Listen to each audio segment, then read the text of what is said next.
In February 2021, the military seized control of Myanmar. This political collapse triggered a ripple effect that reached all the way to India's northeastern states.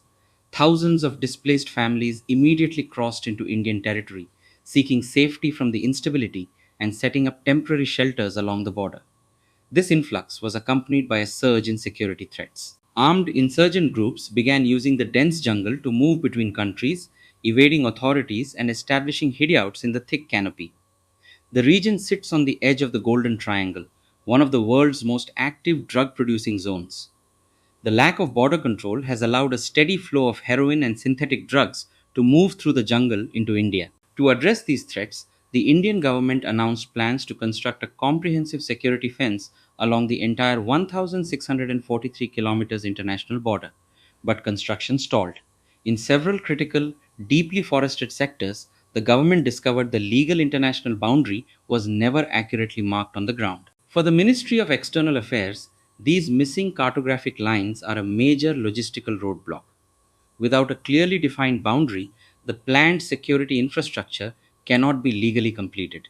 The roots of this mapping failure go back nearly 2 centuries. Most of the modern boundary is based on surveys conducted following the 1826 Treaty of Yandabo. Colonial surveyors performed latitude observations using zenith telescopes, attempting to mark a frontier through some of the most difficult mountainous terrain in the British Empire. Since India and Burma were unified under British rule, this boundary was a loose internal line. Precise demarcation wasn't a priority. Upon independence in the 1940s, this casual line suddenly became a rigid international border, even in remote sectors where maps remained vague. This reliance on colonial era paperwork has left modern security forces to defend a boundary that was originally designed for administrative ease, not national defense.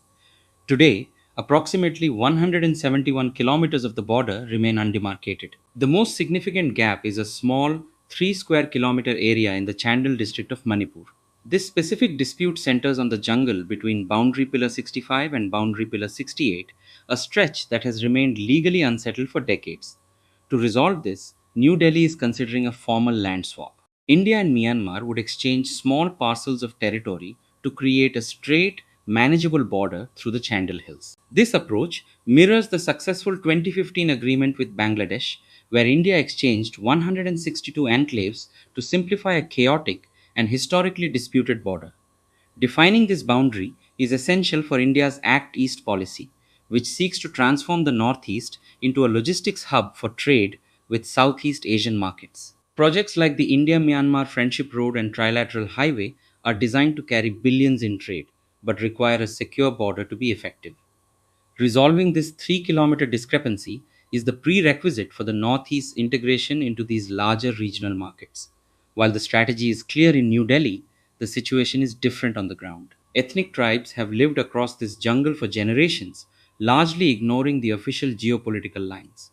For years, the free movement regime allowed these residents to cross the border without visas, enabling them to visit family and maintain social ties on both sides. The government's move to end this policy and fence the entire frontier has caused significant friction with the people who live along the boundary.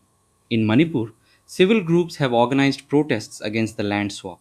They argue that the state should not cede any territory without the direct consultation and consent of its people. This resistance is tied to the history of the Kabau Valley, a large tract of land once part of the Kingdom of Manipur that British administrators awarded to Burma.